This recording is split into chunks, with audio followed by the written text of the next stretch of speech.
Mayor, we are on the air. We are on the air, and therefore this town board meeting, Estes Park, what day is this? February 11th, 2025 is now in session. Anyone who wants to stand and say the Pledge of Allegiance with us, please do so. I pledge allegiance to the flag of the United States of America and to the republic for which it stands, one nation, under God, indivisible, with liberty and justice for all. We'll move on to the agenda approval. Any changes or additions to the lengthy agenda? Seeing none, a motion? I move to approve the agenda as presented. Second. Trustee Hazelton moved to accept the agenda as written. Trustee Brown to second. Any additional comments? We can vote.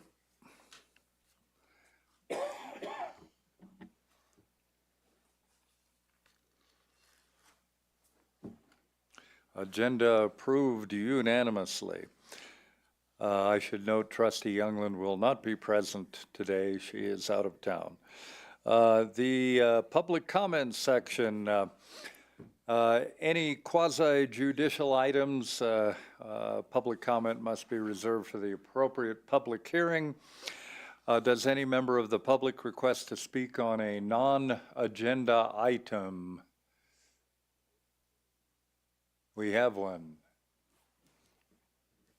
And please state your name and address, and you have 3 minutes. Nick Thomas, 230 Sightworth Road. I actually had heard rumors recently of the possibility of the Airbnb list dissipating, and I think it was mentioned earlier tonight by the town administrator that it does look like it's nearly empty. So I hope you all do take this up soon. I would just strongly urge the board to open that back up and to unfreeze it. And simply, it's my parents have a couple of VRBOs, and I know of a couple friends who have a couple of VRBOs. And to me, speaking on behalf of people who have those, I think it's an incredibly unfair system for some people to be able to have access to such a thing and some people not to. If I want to start a business downtown, I can. If I want to start an Airbnb, which is the last thing I want to do with a kid on the way, I can, or I cannot. And I think that's wild. But more than that, I noticed this when I purchased my property a year and a half ago. Every realtor I spoke with said anything with an Airbnb license was $100,000 to $250,000 premium. That is massively affecting our housing prices. And it does amaze me that that's not something that has been brought up with all this other affordable housing versus this. In our small town, our housing inventory is affected by some of that, because when you see one of these houses with a VRBO license go up, they are expecting to put another $100,000 on there, and that affects and impacts every other place in the area.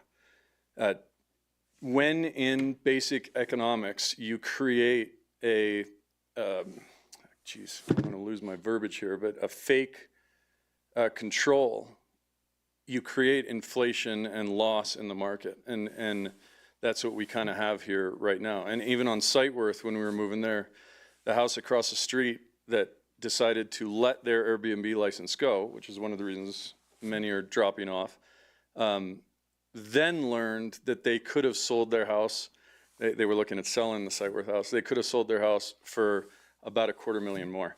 To me, this is amazing. So this is one of those tangents, but I do hope you relook at that. I do hope that you reopen that, because now that we've had time, we've looked at this, there's been a number of properties that have decided not to do it because of the amount of work it entails, the amount of difficulty it is to find cleaners, whatever else, and this $2,200, $2,500 fee that's been imposed, which is, to me, pretty negligible, but has also helped toward our workforce housing and whatnot. I think with all the pieces that you, the board, and the previous board have put in place over the last couple of years, I think have gotten us to the point that when this conversation arises, I think we are at the point as a town to be able to remove that fake issue in the market. Thank you. Thank you. Any other public comment for items not on the agenda? In that case, we'll move forward to town board and comments and liaison reports. We'll be starting with Trustee Brown. This is going to be a little different for me tonight. I'm going to actually read something because I wanted to get this absolutely right. I don't have any liaison reports at the moment, so this doesn't relate to that. But at our last town board meeting held on January 28th, this board considered a request to rezone property on the east side of Highway 7 between the highway and the golf course. The developer, a local builder with an excellent reputation, asked to rezone a 1-acre parcel from a single-family zoning classification to a multifamily zone. Some of the units in the 10-unit development would have been deed restricted as workforce housing and thus would have helped to alleviate our town's dire workforce housing shortage. The density of the proposed development would have been in the middle of the range of the density found in the neighborhood. The determination of this board turned on the question of whether there had been a, quote, change of circumstance, one of the 3 requirements for rezoning. Some of the trustees did not believe there had been a change in circumstance, despite significant development to the south of multifamily properties, mostly occurring in the 90s. And while there was a large single-family dwelling next door to this property owned by a local doctor, the property further north is a motel, and the property to the north of the golf course is all multifamily property, as well as the property to the south. Based on this decision, it's difficult to imagine this board approving any rezoning in the future. The property at issue is zoned the way it was, the way it is right now, only because in 1999, the town rezoned all the properties in the town based upon their actual usage at that time, which was a single-family dwelling. That rezoning decision was not based upon any analysis of community needs or judgment of growth patterns within the town, but only based on the actual usage at that time. So, what is a change in circumstance sufficient to justify rezoning? Is significant multifamily development in nearby properties not sufficient to constitute a change in circumstance? Isn't the documented growth in our shortage of workforce housing a community change in circumstance affecting this area as well as many other areas in town?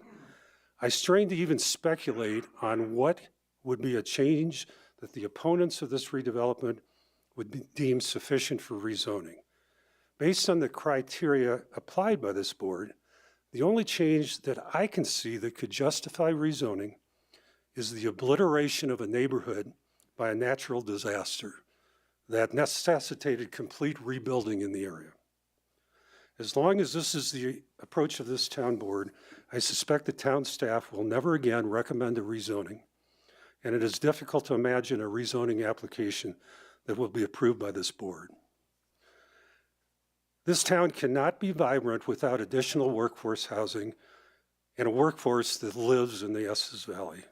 I understand that approximately 40% of our workforce commutes to Estes from down valley. Housing is too scarce and too expensive for many of our workers, including our first responders, our nurses and doctors, our school teachers, and even some of our business owners. We have a significant portion of our community who want to shut the door on development. Unrestricted development is not what any of us want for Estes.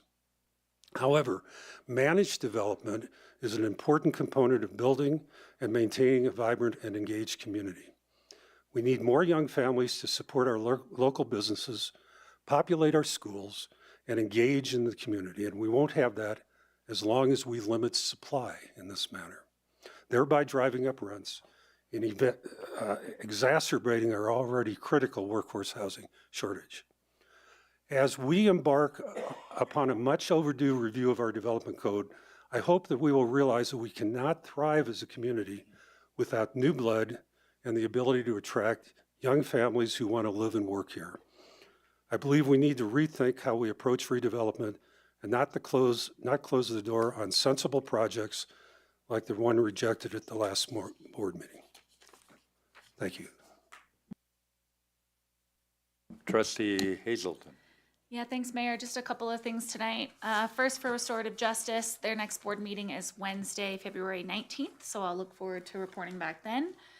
And I also just wanted to mention in my last report, I shared that the Restorative Justice is partnering with the library on a deliberative engagement and facilitator training workshop next week, Thursday through Saturday, at the museum. And there's just a couple spots left for the full workshop. There's 26 people signed up for it, which is great. So I think we're gonna have some really great facilitators in our community. I do believe the mayor and I are both attending the intro to that session on Thursday morning, so I'll look forward to reporting back on that, but encouraging folks that if you're interested in learning how to tackle, quote, wicked problems in our community, check out that workshop. It's free, there's food served at it, and it's led by Dr. Martin Carcassonne from CSU. He's done a number of programs here in this community, and he's absolutely fabulous, so encouraging folks for that. And then my other board role is on the Visit Estes Park Board. Most folks know that the CEO search finalists were in town the week before last. They presented to the search committee, and the recordings and the presentation slides from those are available online at visitestespark.com/partners. The search committee had scheduled the time for some public deliberation, but there was a need to discuss a legal matter involved with that, and so I don't have any further information to share. I believe the search committee is going to be sharing some information with the board and with the community shortly, but that's been a hot topic, is people wondering what's happening next, and I just don't have those next steps to share tonight, although I keep continuing down that path. So that's all for me tonight. Thank you. Mayor Pro Tem Sanak. So I went to CAST meeting this last week, and there were a few talks. Two of the main ones were on housing, shocker.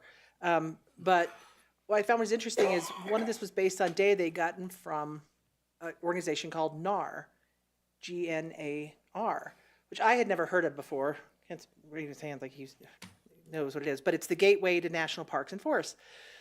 Now, they didn't get any information from us, so I'm not sure what that really entailed in that sense, but it was an interesting talk, and it talked about how if we subsidize housing, basically 50% of the market, that the average person had to basically work 2.5 jobs to exist, not to thrive, but to exist in some of these higher priced areas. So I not that we don't know these facts, that it takes a lot to live, but it was interesting to kind of get that perspective of 2.5 jobs. The other thing we talked about was that instead of going off of AMI, what probably would be best would be to go off of the total cost of living. The example was that one of the speakers said that if she had her, say, childcare subsidized half, then she could afford more for her mortgage, or she could have more for rent. So it wasn't just based on AMI, it was actually the total cost of living, and where else we could help, which we do a lot of, because we have our childcare subsidy program, which is nice, because if we can subsidize childcare, then it helps those people have enough money to pay for their mortgage or for their rent. And one of the problems of that is that there's not a consistent amount of data for people who apply for housing. All the different organizations kind of ask for different data points, and they're not really, some of the things like race, gender, some of these other factors aren't put into the equation because they can't be asked. Well, if we ask these and had these numbers, it's easier for us to look and see if these programs are helping focuses and focus areas. Without knowing the information, it was very hard for them to figure out if the programs were helping or not. So to have more consistent applications and saying this data that we actually need, not because of saying you can't have housing because you're somebody, but if you are a certain race or are a certain gender or are a certain economic level, are these programs actually helping? So it was an interesting talk. It was just kind of the barriers to having people have their own places to live, whether it's owned or rented. There's just a bunch of different factors. So it's not like there was anything new, but it was just more of combining all the facts. So that was number one. The other thing we talked about was geothermal energy. And part of the technicality of all this kind of went way over my head when I was looking at these slides, but kind of using that geothermal for even areas like schools, and having the schools and the apartments near all by geothermal.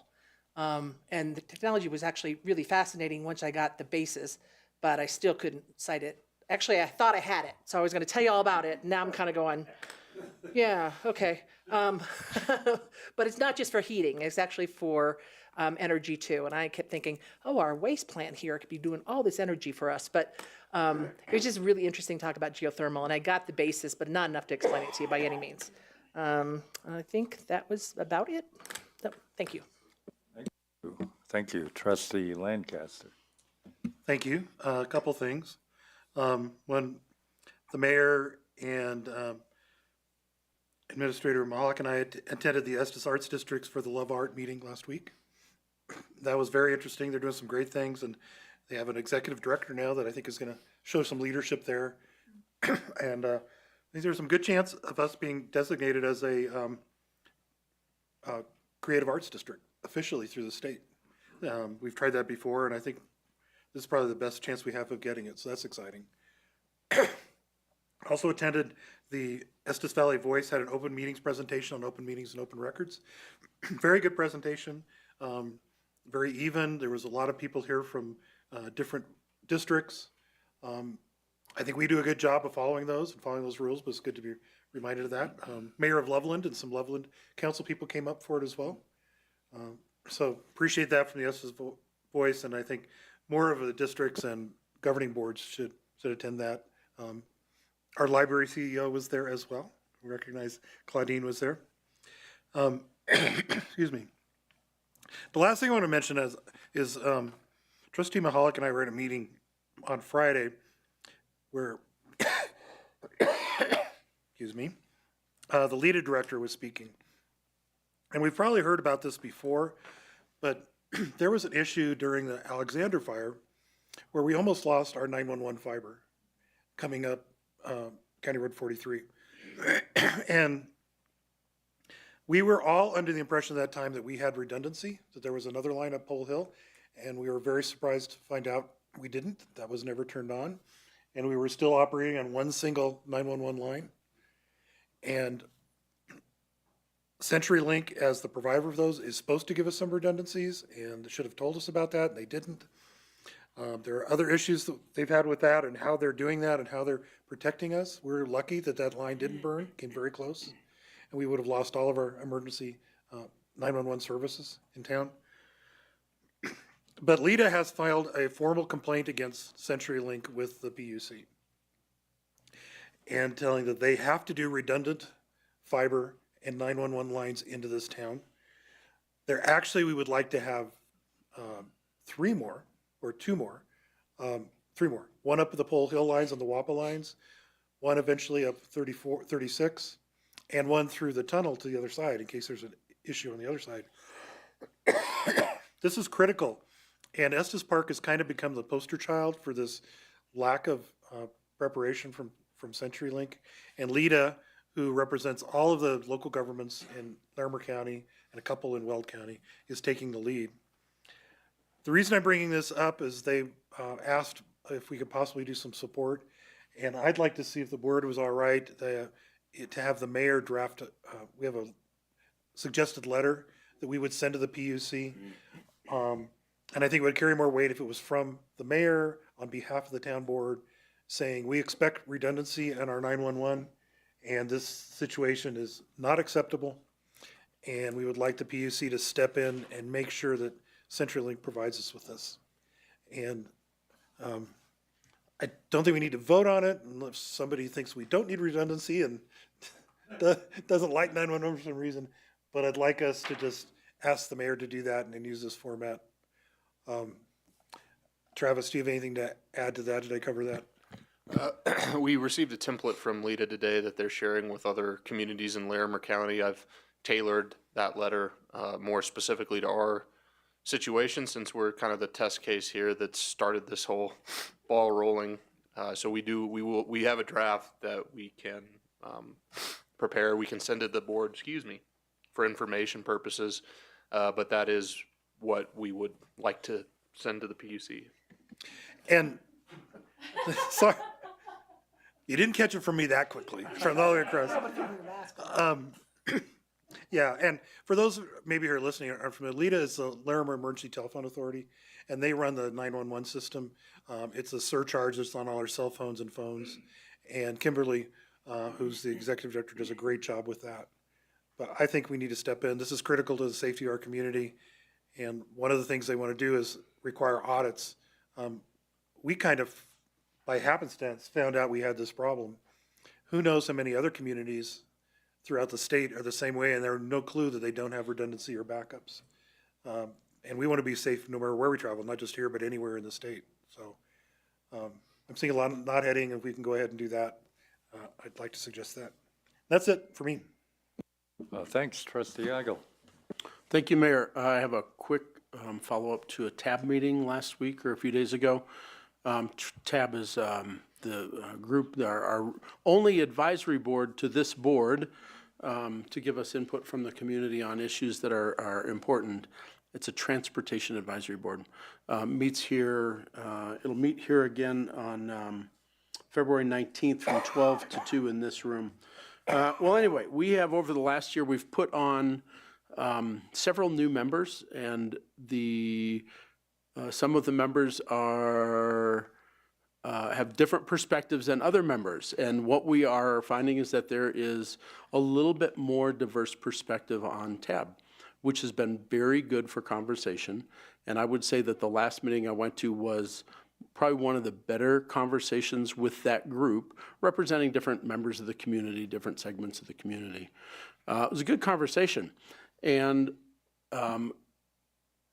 the format was that everyone took the 150-page plus plan, the multimodal transportation plan, just one of the things that were reviewed by that group.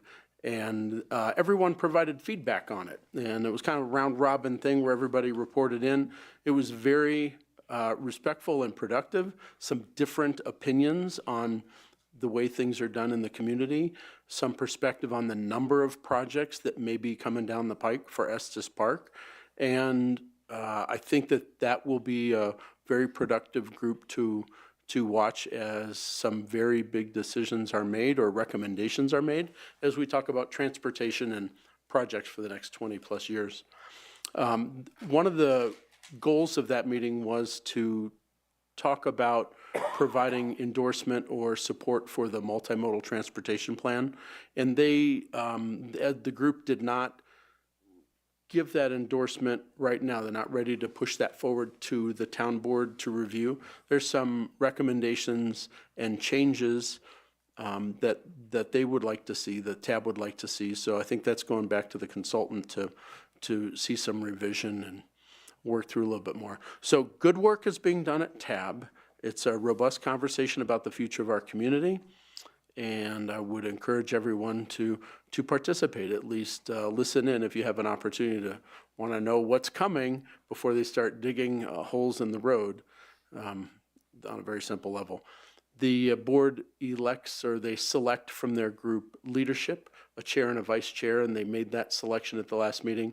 Belle Morris is the chair. She's been the chair for many years and will continue this year. And a relative newcomer to the group will be the vice chair, Carissa Stribe, who owns a business downtown. So good things are coming through TAB if you have a chance to drop in and watch that. I think that we're moving forward on making those meetings more accessible.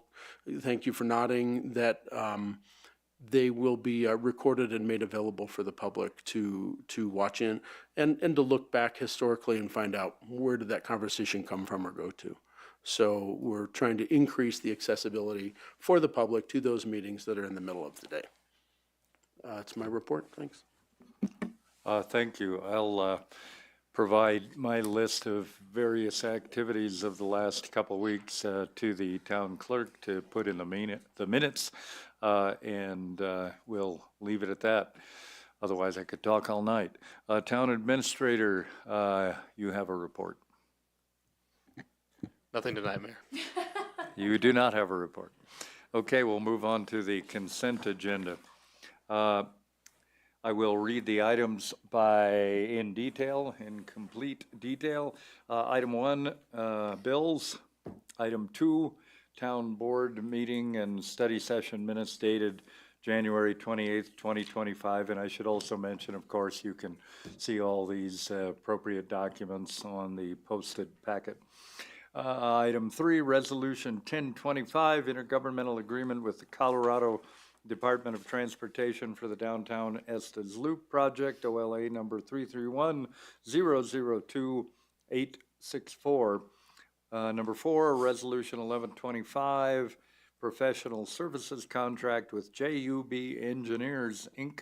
for engineering and design services for trail design along US 34 and State Highway 7, $549,564 budgeted.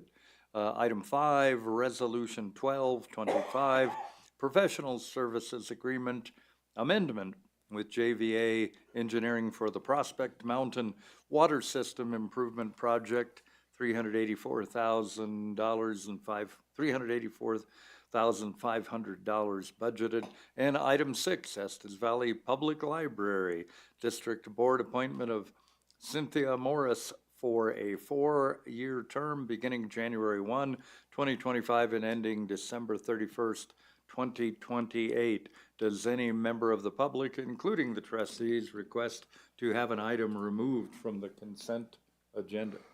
I actually like to remove number 6. No offense, Claudine, but I have a question about that. I'd like to remove number 6. Any others? We can take a motion and second to approve the consent agenda minus item 6. I'll move to approve this consent agenda minus number 6. Second? Mayor Pro Tem Sinek made the motion. Trustee Brown seconded. Any final comments? Mayor, I wanted to add my appreciation for the additional detail on a couple of these contractors. Some of the selection criteria that's come up in previous conversations for us to make a decision on something, even though it's on the consent agenda and it usually goes through without much conversation. I would have asked to pull those if we didn't have the additional detail. That answered some questions I had about who applied, how do we rank them, how did this come out? And I think that helped me make the decision to be in favor of that. So consent agenda for me is not just stamp it off, it's look at the details before the meeting. I appreciate the additional detail wherever those came from. Thank you. We can go to a vote on that motion.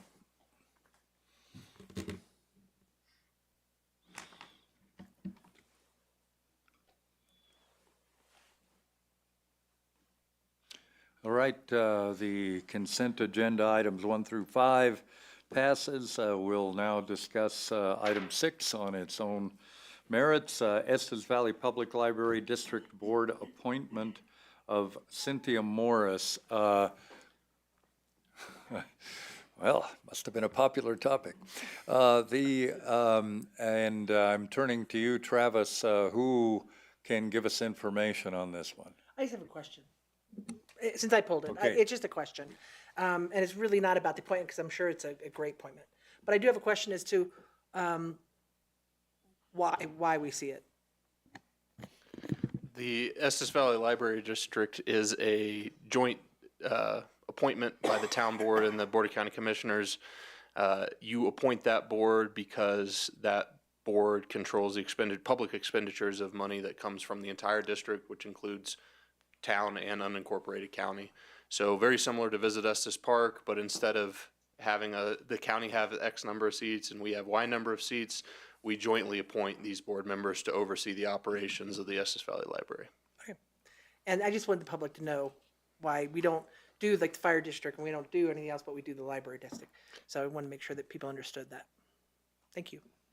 The easiest way for people to remember it is if the board is elected, We don't have anything to do with those elected board members.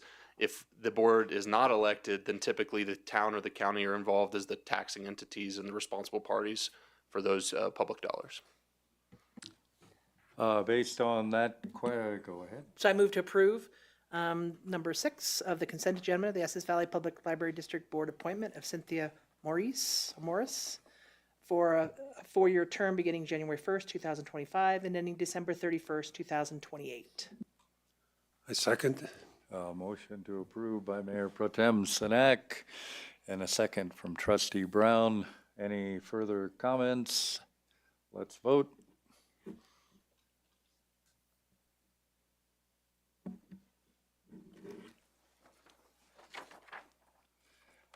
Unanimous. Okay, item 6 is now also approved along with the other consent agenda items. We only have one action item for tonight, the final 2024 Strategic Plan Progress Report and amended 2025 Strategic Plan. Town Administrator Mahalik. Thank you, Mayor. We began this process a couple of years ago to make sure that we formally reviewed the results of the previous year's strategic plan, as well as created a formal rollover of any incomplete results or any incomplete objectives to the current strategic plan to ensure that you can track objectives through the years and see what happened to them, basically.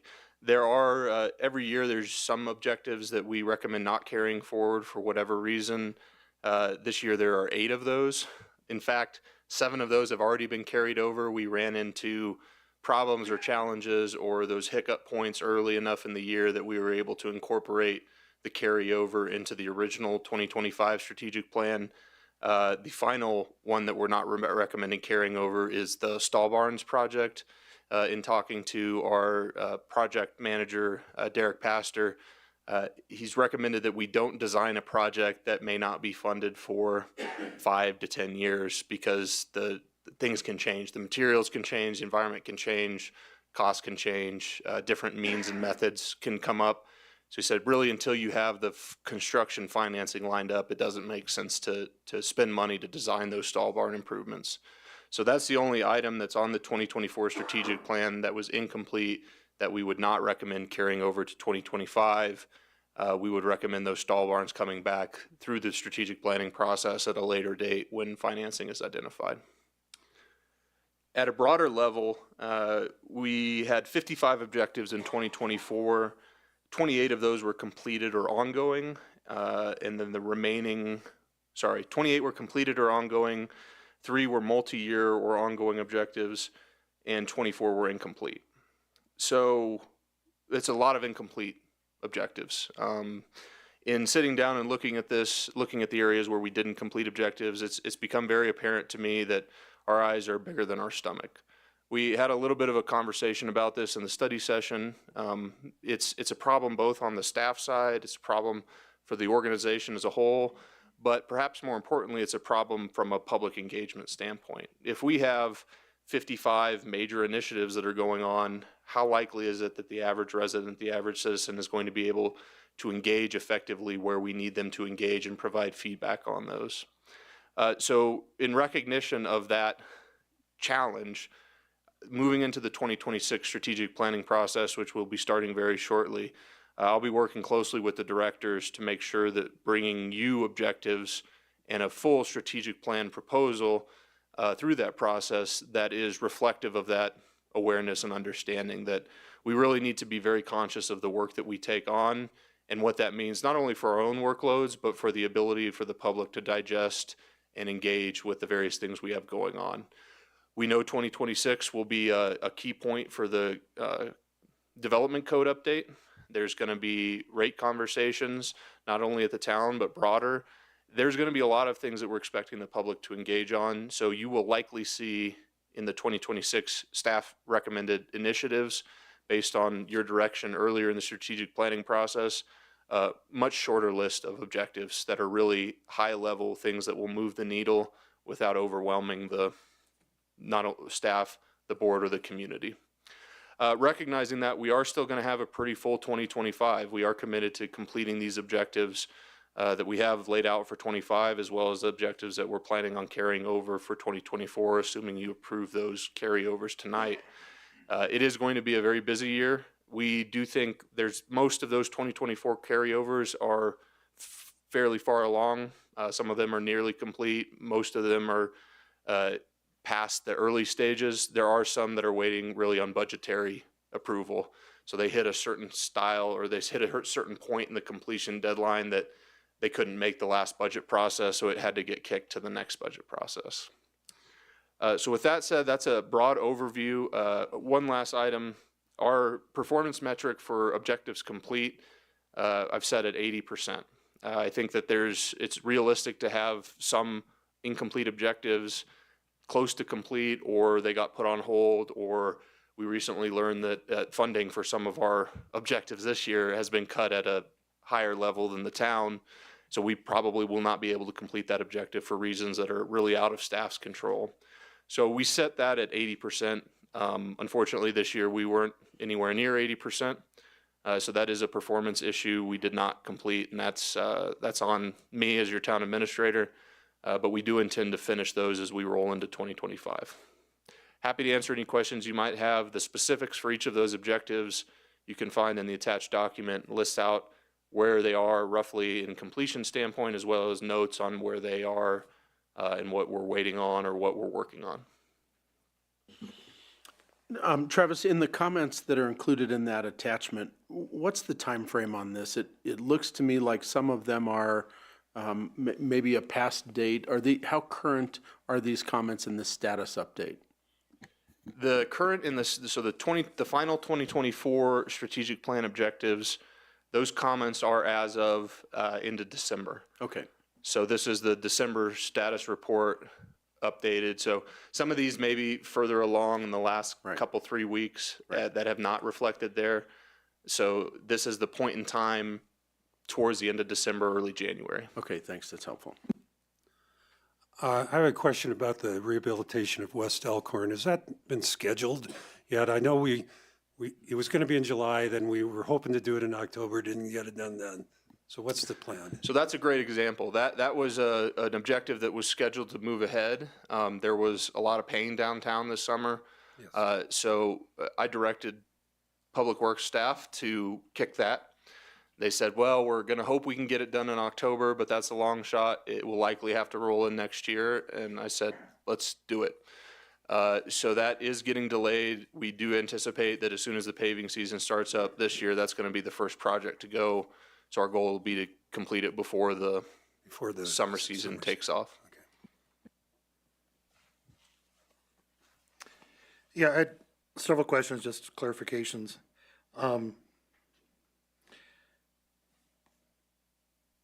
Bear with me a little bit here. On the 24 plan about completion of Trailblazer system, it talks about that we've submitted BEAD grants. Didn't we get BEAD grants?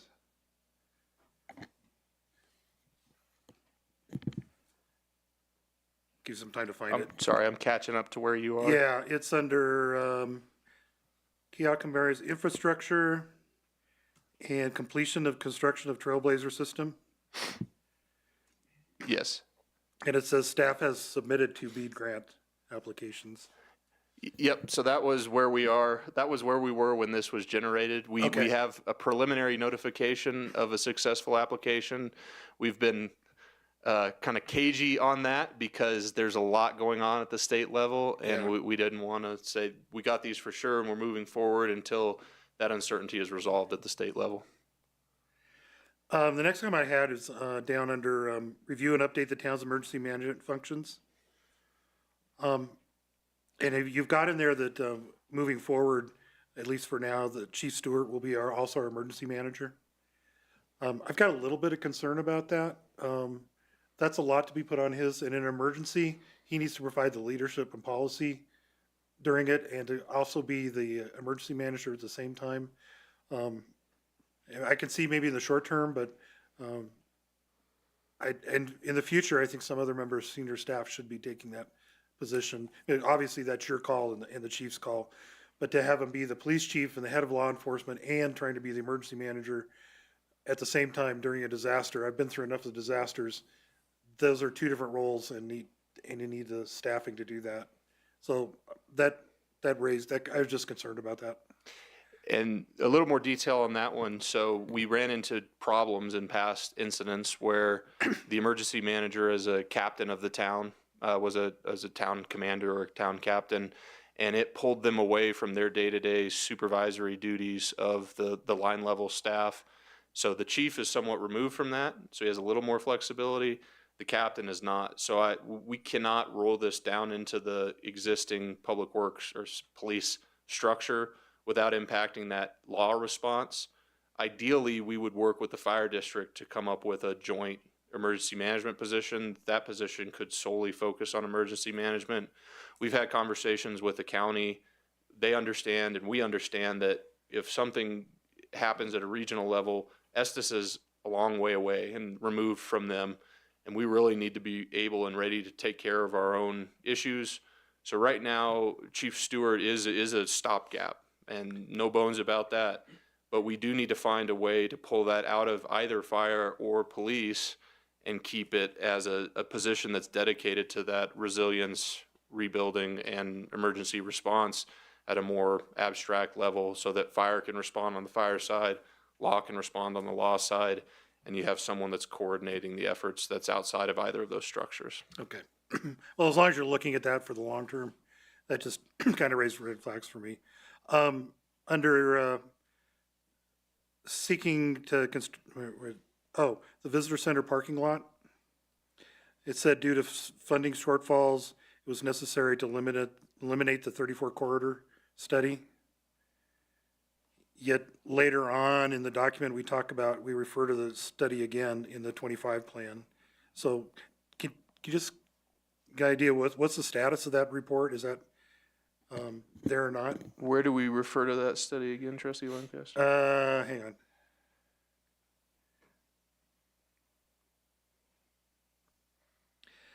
It's under key outcome area of transportation.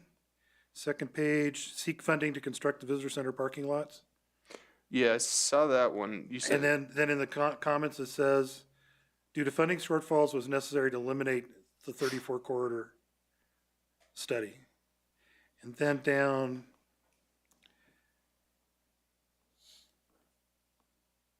in the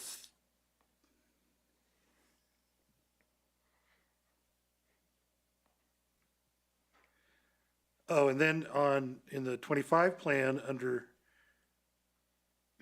transportation, second page, near the bottom, the red added one, it said that this is the first, seek funding to construct the visitor center parking lot and the first phase of the 34 corridor improvements. So did we do away with this 34 corridor improvement plan, or are we still doing it, or? Those two don't- To my knowledge, the 34 corridor improvement plan was not funded. I'll need to follow up with Director Mahonen to see whether the first phase of the US 34 corridor improvements needs to be removed for there, or if they've identified. You see where I'm seeing where they don't seem to connect? the carryover of the full text may be an issue. I'll follow up with Director Mahonen and see if they've managed to find other funding for that US 34 corridor study. But my recollection is no, that study has not happened, and so we may need to update that language of that objective. And then on that same page, we've got 3A2, utilize SB 267 grants to design parking and parking improvements for the visitor center. And that's under the third objective of we will address traffic congestion and improve traffic. But then under 5.1, we have seek funding to construct the visitor parking lot improvements. Seems like those two could be tied together and under the same area. They're talking about the same thing, improvements to the parking lot, but they're in two different places. That's 3A2 and 5.1.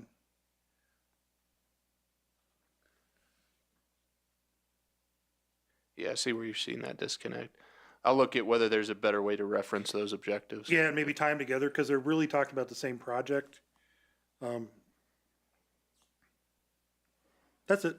Those are the ones that stuck out for me. it helped when you said that some of these, because there are some things in here, trustee Igo clarified, said things will be done by the end of '24, and still says they will be done by the end of '24, but maybe that's true as of the beginning of December.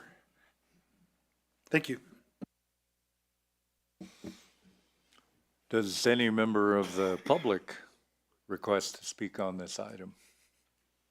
Public?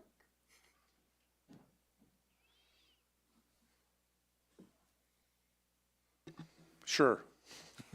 Kent Smith, 661 Bighorn Drive. I wanted to just say, in reading the packet you all have in front of you, and kudos to staff at how well everything is described. And we've been both going over it. I've been listening to it in the car. You can imagine. But anyway, I thought it was well done so that anybody could follow. So thanks, Travis, for that. I know it's you and your staff. We need to get some books on tape. Go to the library. Other public comments? Other trustee comments? Seeing none, I'll take a motion.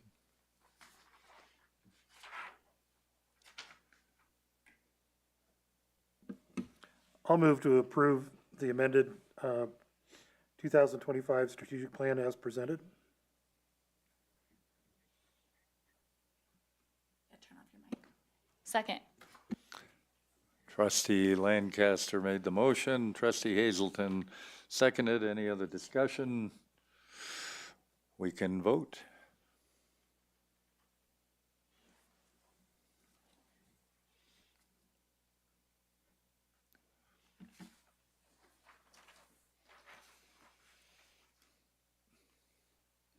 The amended 2025 strategic plan passes.